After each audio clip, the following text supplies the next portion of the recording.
여러분 안녕하십니까? 마하나임 뉴스입니다. 요즘 교회가 세상 앞에서 어떤 모습으로 비치고 있을까요, 여러분? 손현범 목사의 구속을 보고 말이죠. 부산세계교회 한국교계에서는 이것은 이재명에 대한 우리 교회에 대한 종교 탄압이다, 교회 탄압이다, 이렇게 말이죠. 한국교계에서는 막 항의를 하고 성명서를 내고 비난하고 있습니다. 여기에 대해서 저도 일부분 동의를 하고 있습니다. 그저께는 말이죠, 국민의힘의 그 조배석 의원께서 권사님이시죠. 이분이 국정감사를 하면서 말이죠, 손현범 목사의 구속 적부심을 기각한 판사를 아주 강력하게 비난을 했습니다. 그리고 이제 국정원장을 지낸 그 김성규 장로, 그리고 김진홍 목사님을 중심으로 말이죠, 예배 회복을 위한 자유시민연대가 있습니다. 이 예자연이라고 그러죠. 이 예자연을 중심으로 해서 한국교계에서도 말이죠, 계속 반발하고 집회를 하고 석방을 하라, 그렇게 외치고 있습니다. 자, 여러분, 저는 이 손현범 목사의 구속 사안을 바라보면서 말이죠, 부끄러운 마음을 금할 길이 없습니다. 종교 탄압이다, 한국교회 탄압이다, 이 분노를 하기 이전에 말이죠, 부끄러운 마음을 금할 길이 없습니다. 자, 여러분, 손현범 목사의 범죄 유무, 그리고 경중, 그리고 교회 탄압이라는 그 정치적인 음모를 떠나서 말이죠, 존경받던, 아니 존경의 대상이었던 성직자인 목사의 구속 이유가 말이죠, 여러분, 도주의 우려였습니다. 우리 매스컴이나 매스미디어에서 말이죠, 성녀, 스님이 구속된다는 그 보도 여러분 보신 적이 있습니까? 가뭄에 콩날 정도입니다. 신부가 구속됐다, 그런 얘기 들어보셨나요? 종교 지도자들의 구속이라 그러면은 말이죠, 목사, 장로들입니다. 최근에도 국가조찬기도회 이봉관 장로, 뭐 또 누구 있죠? 부위원장. 여러분, 부끄럽지 않습니까? 저는 부끄러워서 얼굴을 들지 못하겠습니다. 얼마나 말이죠, 한국교회의 신뢰도가 땅바닥에 떨어졌으면은 이런 일이 있겠습니까? 자, 여러분, 목사가 그것도 말이죠, 1만여 명의 신자가 있는 교회의 담임 목사에게 도주의 우려, 이게 여러분 말이 됩니까, 여러분? 말이 안 되기에 말씀을 제가 드리는 것이에요. 얼마나 한국교회 신뢰가 땅바닥에 떨어졌으면은, 얼마나 말이죠, 이 정치 권력이 이재명이가 한국교회를 우습게 봤으면은 정부가, 이재명이가 공권력이 이 짓을 벌였겠습니까, 여러분? 누가 한국교회를 이지경으로 만들었습니까? 누가 목사들의 가치를 떨어뜨렸습니까? 바로 목사들입니다, 여러분. 제가 늘 인용을 합니다마는 한국교회의 타락은 교역자들이다, 목사들이다. 그 옥하는 목사님이 얘기했죠. 돈을 사랑한다, 음란하다, 거짓말한다.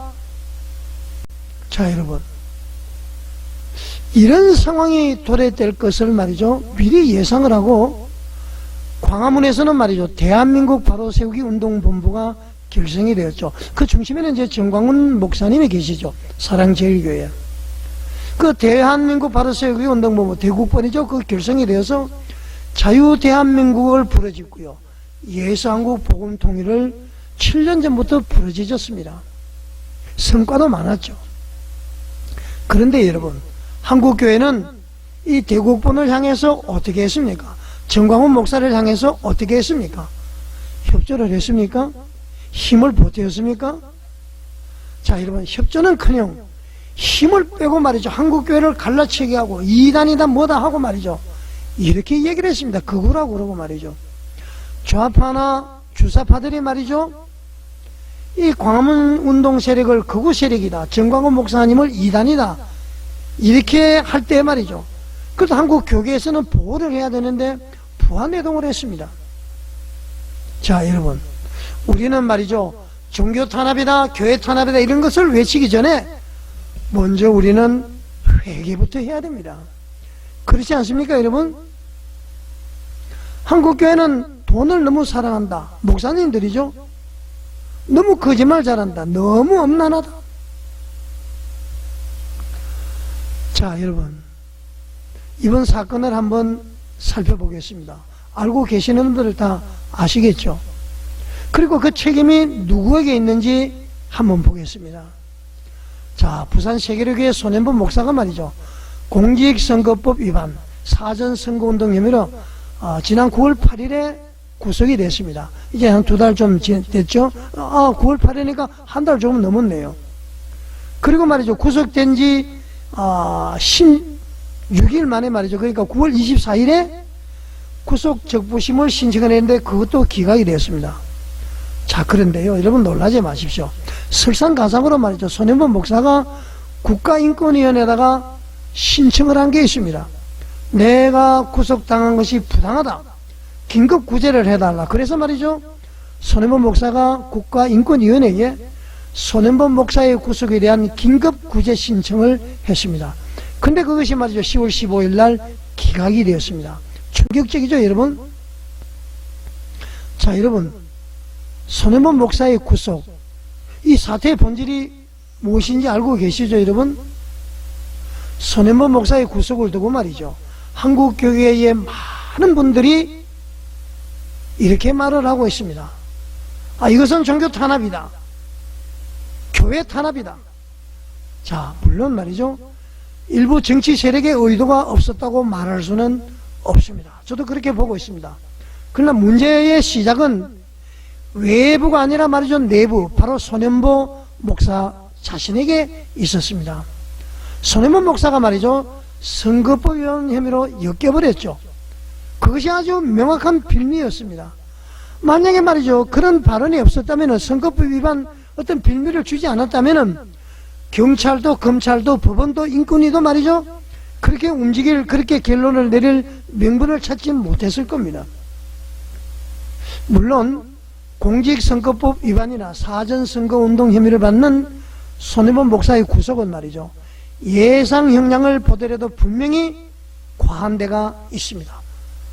분명히 말이죠, 구속사안은 아니다, 그렇게 보고 있습니다. 그렇기 때문에 분명히 종교 탄압이나 교회 탄압이라는 측면이 있는 것이 사실입니다. 그렇지만 어떻습니까, 여러분? 결국 그렇게 탄압의 문을 열어버린 것은 손현범 목사 그 자신인 것입니다. 손현범 목사의 구속을 인해서 그 책임이 말이죠, 오롯이 세계로교회 성도들에게 전가가 됐습니다. 나아가서 말이죠, 한국교회 전체의 고통의 짐으로 돌아왔습니다. 부산 세계로교회 장로 15명이 말이죠, 손현범 목사의 구속 적부심이 기각이 되자 그 항의를 하면서 부산지방법원 앞에서 삭발을 했습니다. 종교 탄압을 멈춰라 외쳤습니다. 그리고 교인들이 말이죠, 부산지방법원 앞에서 피켓 시위가 이어지고 있습니다. 이것이 여러분 바로 고통인 것입니다. 자, 그런데 여러분, 세상 사람들, 그러니까 믿지 않는 사람들은 이 사안, 그러니까 손현범 목사의 구속, 장로들의 집단 삭발, 부산지방법원 앞에서의 피켓 시위를 어떻게 볼 것 같습니까, 여러분? 왜 저렇게까지 할까? 저건 신앙이 아니라 손현범 목사에 대한 맹목적인 어떤 그런 것이 아닌가, 이렇게 보지 않겠습니까? 한국교회가 너무 과한 것 아닐까? 삭발과 피켓 시위를 보면서 말이죠. 자, 여러분, 삭발이나 이 피켓 시위는 신앙의 표현이라면 아주 아름다운 표현입니다. 그렇지만 그 본질이 말이죠, 삭발과 피켓 시위의 본질이 우리 손현범 목사는 잘못이 없다, 이것은 종교 탄압이고 교회 탄압이다, 이렇게 외치기 때문에 말이죠, 세상 사람들은 무엇인가 옳지 않게 보고 있다, 그렇게 생각을 합니다. 저는 그렇게 생각을 합니다. 여러분 그런 생각이 들지 않습니까? 자, 여러분, 손현범 목사의 잘못을 구체적으로 한번 조명해 보겠습니다. 우리 한국교회가 왜 이렇게 지금 땅바닥에 떨어졌는지. 손현범 목사의 가장 큰 잘못은 말이죠, 일단은 이 구속된 것도 자업자득인데요, 자기가 뿌린 씨앗을 자기가 거두는 것이에요. 저는 그렇게 봅니다. 손현범 목사의 가장 큰 잘못, 첫째로 말이죠, 탄핵 전국대회의 분열을 주도했습니다. 탄핵 반대 운동의 가장 큰 동력은 교회와 시민의 연합이었습니다. 엄청 모여들었죠. 교회가 중심이었습니다. 그러나 손해범 목사는 어떻게 했었죠? 정광훈 목사가 주도하는 광화문 집회는 정치 집회고 여의도는 예배 기도 중심이다. 그래서 말이죠, 같은 형제의 집회를 불리하고 평가하라 했습니다. 사실은 손해범 목사는 여의도에서 말이죠, 예배 중심 기도 중심의 집회를 하지 않았습니다. 자, 손해범 목사의 이 한마디로 말해서 교회는 갈라졌고요, 헌법재판소는 국민 여론의 균열을 보게 된 것이죠. 그래서 인용 결정을 내릴 수 있었던 것이다. 저는 그렇게 생각합니다. 많은 분들이 지금도 말을 하고 있죠. 그때 교회가 하나로만 뭉쳤더라면 탄핵은 불가능했다. 그렇게 이야기를 하고 있습니다. 이 분열의 책임, 사단 마귀가 말이죠, 분열을 조장하고 내분을 조장하고 거짓을 이렇게 하는 것 아닙니까? 자, 둘째, 손해범 목사의 잘못, 동력자를 저주하고 분열을 확산시켰습니다. 여러분 아시겠지만 작년 10월 27일 날, 곧 이제 1년이 다 돼가죠.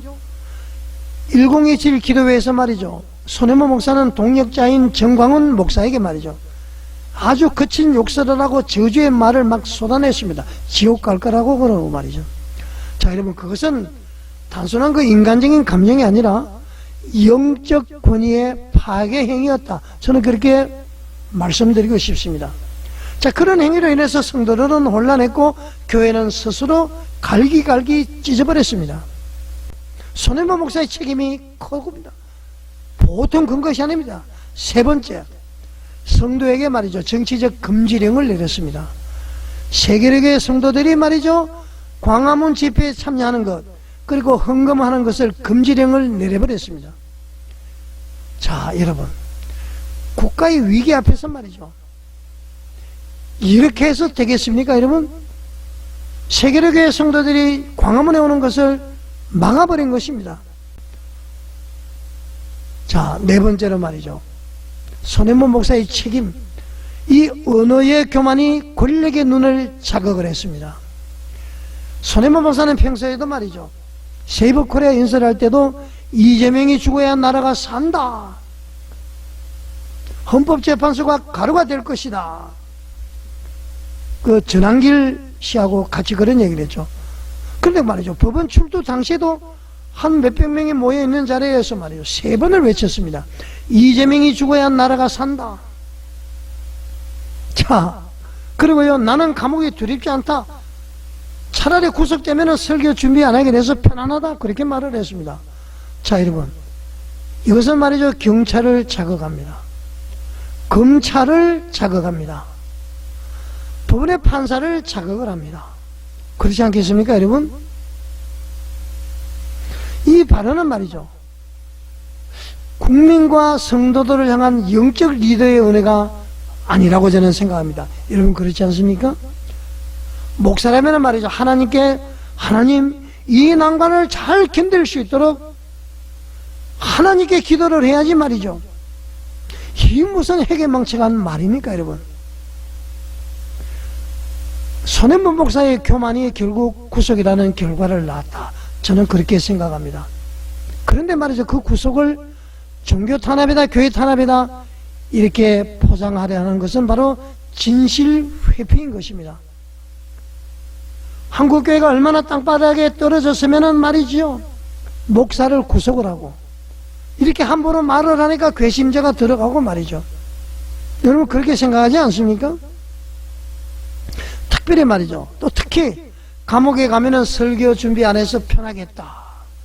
여러분, 이 말이 목사 입에서 나올 말입니까? 이 말들은 말이죠, 단순한 실언으로 보지 않습니다. 저는 손해범 목사의 신앙이 얼마나 세속화되었는지를 보여주는 것이다. 저는 그렇게 생각합니다. 이 사람의 사고가 굳어지면은 말과 행동으로 나타나고요, 말과 행동이 습관이 되면은 그것이 그 사람의 인격을 결정을 합니다. 얼마나 설교에 스트레스를 받았으면은 감옥에 가서 설교 안에서 편하다야겠다, 그런 얘기가 나왔겠습니까? 그렇게 제가 세속화되었다, 손해범 목사는 그렇게 제가 이야기를 드리는 것입니다. 그리고 말이죠, 예수님께서는 뭐라고 그랬습니까? 배들에게 내 양을 먹이라 3번이라고 그랬습니다. 그것을 개성하는 사람들, 물론 이제 사도는 아니지만은 목사님들은 양을 먹이는 사람들이죠. 본인들도 양이지만 예수님의 맡겨놓은 양을 관리하는 사람들이 청직이 아닙니까? 이 내 양을 먹이라는 예수님의 명령을 말이죠. 손해모 목사는 고통으로 여겼습니까? 구속이 되면은 우리 주님께서 맡기신 양들이 흩어지면 어찌할꼬, 우리 하나님께서 맡기신 양들이 유리방황하면 어찌할꼬, 이러면서 말이죠. 통곡을 하면서 하나님의 긍휼을 바라는 기도를 해야 되는 것 아닙니까, 여러분? 자, 여러분, 좀 전에도 얘기했지만은 손해모 목사의 말이죠. 감옥에 가면은 설교 준비 안 해서 편하겠다. 이 한마디는, 이 말은 어치거리는 말인데요. 이 말을 근거로 해서 한국교회를 향해서 전체 한번 메시지를 제가 한번 드리겠습니다. 자, 이 말은 말이죠. 감옥 가서 설교 준비 안 해서 편하겠다. 이 말은 목사들의 영적 타락을 볼 수 있는 것 아닙니까? 자, 제가 알기로는 말이죠. 정광훈 목사를 제가 숭배하거나 뭐 그런 것은 아닙니다. 일단 말이죠. 자유민주주의를 위해서 운동을 하고 있고요. 그리고 광화문 주일연합 예배를 통해서 가난한 성도들을 모아서 예배를 드리는 거 아주 큰 일을 하죠. 지지난주에 한번 보니까 저는 참석을 안 하고 있습니다만은 저녁에 아마 설사를 아침까지 한 것 같습니다. 계속 설사를 하는데도 불구하고 도저히 강단에 설 수 없음에도 불구하고 기다리는 성도를 생각해서 주일 연합 예배 강단에 선 것 아닙니까? 그날 아마 예배도 좀 단축이 된 것 같더라고요. 그 정광훈 목사와 손해모 목사를 대비해 보면은 엄청나게 차이가 나죠. 감옥에 가면 설교 준비 안 해서 편하겠다. 자, 이 말은 손해모 목사의 이 말은 단순한 농담이 아니라고 저는 생각합니다. 목사의 본질이 무너진 선언이다. 자, 여러분, 설교는 짐이 아니에요. 하나님이 맡기신 영혼의 밥상입니다. 하나님께서 맡기신 영혼들에게 주는 밥상 아닙니까, 설교가? 자, 그런데 그것을 말이죠. 편히 쉬고 싶다, 준비 안 해서 좋다, 이런 말로 바꿔버린다면 말이죠. 바로 손해모 목사는 이미 사꾼이 된 것이다. 저는 그렇게 단언할 수가 있습니다. 여러분 그렇게 생각하지 않습니까? 여러분 제 말에 동의하지 않습니까? 사꾼 아닙니까, 여러분? 자, 지금 한국교회는 말이죠. 바로 이 지점에서 병들었습니다, 여러분. 많은 목사들이 설교를 일거리로 생각을 합니다. 성도는 고객이요, 예배는 프로그램이요, 교회는 사업장이 되어버렸습니다. 다시 한번 말씀드릴까요? 성도는 고객입니다. 예배는 프로그램이에요. 교회는 사업장이 되어버렸습니다. 그러니까 교회가 커져도 말이죠, 은혜가 없고 성도가 많아도 사랑이 없는 거예요, 여러분. 예수님이 한국교회를 보고 눈물 흘리시지 않으시겠습니까? 자, 여러분, 목회가 직업이 되는 그 순간에 교회는 기업이 되어버렸습니다.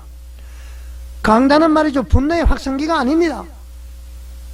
목사들의 밥벌이를 하는 곳이 아닙니다. 바로 하나님의 뜻을 분별하는 자리인 것입니다. 그런데 말이죠, 그 언어가 사람의 정오와 권력에 대한 욕망으로 가득 차 있다면 그것은 이미 강단의 기능을 잃어버린 것입니다. 육신의 정욕, 안목의 정욕, 이생의 자랑에 가득 찬 목사들이라면 그 강단의 기능을 잃어버린 것이죠. 자, 여러분, 손해모 사태는 한국교회에 주는 하나님의 경고입니다. 한국교회가 세속의 프레임으로 싸우고요, 세속의 언어로 싸우고 권력의 프레임 속에 스스로 들어가 버린 결과입니다. 왜 이재명이 죽어야 나라가 산다고 그럽니까? 나 구속이 돼도 좋다, 왜 그렇게 이야기를 합니까, 여러분? 그리고 왜 선거법 위반을 합니까? 일단 위반한 것은 한 거 아닙니까? 현행법을 위반한 건 사실은 그걸 별미를 준 것입니다. 자, 여러분, 회개 없는 항면은 공허한 것입니다. 메아리입니다. 오지 않습니다, 여러분. 자기 변호로 포장된 신앙은 위선이죠. 설교를 짐이라고 여기는 목회자는 이미 사명을 잃었습니다. 바로 사꾼 목사라는 얘기죠. 설설을 하면서도 말이죠, 기다리는 성도를 생각해서 강단에서는 목사가 있는 반면에 구속이 돼서 감옥에 가면은 설교 준비를 안 해서 편하다, 이렇게 말하는 이런 사꾼 목사가 있습니다. 자, 여러분, 이제 교회는 다시 말씀과 기도, 회개와 정직으로 돌아가야 합니다. 세상이 비웃는 이유는 말이죠, 세상이 악해서가 아니라 교회가 거룩을 잃었기 때문입니다. 정치 권력의 교회를 우습게 보는 것은 교회가 거룩성을 잃어버렸기 때문인 것입니다. 누구나 해병이 될 수 있다면 나는 결코 해병이 되지 않았을 것이다. 자, 여러분, 누구나 목사가 될 수 있다면 나는 결코 목사가 되지 않을 것이다. 이렇게 외치시는 분이 나와야 됩니다. 이 말은 아무나 목사가 된다면 내가 목사가 되지 않는다, 그런 뜻이 아니라 반대로 말이죠. 사꾼 목사를 정리를 해야 됩니다, 여러분. 신실한 목사님들이 일어나서 사꾼 목사를 정리를 해야 됩니다, 여러분. 자, 한국 교회 이제 스스로를 심판할 때입니다, 여러분. 주님은 지금도 우리를 향해서 말씀을 하고 계시죠. 내 백성이 스스로 낮추고 내 얼굴을 구하면은, 회개는 저 사람이 잘못했다가 아니라 내가 잘못했다로 시작을 해야 됩니다. 자, 여러분, 손현범 목사의 잘못은 말이죠, 한국교회의 죄입니다, 여러분. 한국교회 죄입니다. 손현범 목사의 개인이 죄가 합니다. 그렇기 때문에 말이죠, 손현범 목사를 정죄하기보다는 손현범 목사를 통해서 우리 자신을 깨닫는 기회로 삼아야 됩니다. 물론 손현범 목사는 회개해야 됩니다. 회개에 합당한 열매를 맺어야 됩니다. 손현범 목사에 대한 제보를 받고 말이죠, 지난번에 그 박요한 목사님이니까 그분도 한번 유튜브에서 얘기했는데, 저도 말이죠, 직접 부산에 제보를 받고 내려가서 손현범 목사에 대한 이야기를 여러 가지를 들었습니다. 사실관계도 확인했습니다. 언젠가는 제가 이거 밝힐 겁니다. 손현범 목사님, 사모님께서 세계로 교회에 CCTV를 직접 설치한 그 사실이 있습니까? 새벽기도 강단에서 말이죠, 통성기도를 시키면서 주여 외치면서 강대상을 붙들고 뒤로 넘어진 적이 있습니까? 회개하시기 바랍니다. 회개에 합당한 열매를 맺으시기 바랍니다. 손현범 목사님, 하나님이신가요? 청직입니까? 사꾼 목사입니까? 손현범 목사님은 청지기인 것입니다. 하나님에 맡기신 것을 관리하는 것입니다. 하나님이 아니에요. 주인이 아니에요. 청지기예요. 심부름꾼인 것입니다. 자, 여러분, 오늘 우리가 무릎을 꿇는다면 내일 한국교회는 반드시 다시 일어설 수 있습니다. 자, 여러분, 하나님 뉴스에 공감이 가신다면 구독과 좋아요, 알림 설정, 그리고 댓글로 여러분의 의견을 많이 남겨주십시오. 제가 지금 손현범 목사를 공격을 하는 것이다, 그렇게 생각하지 마십시오. 세계로 교회 성도들에게 심심한 위로, 하나님의 긍휼이 임하시기를 바라겠습니다.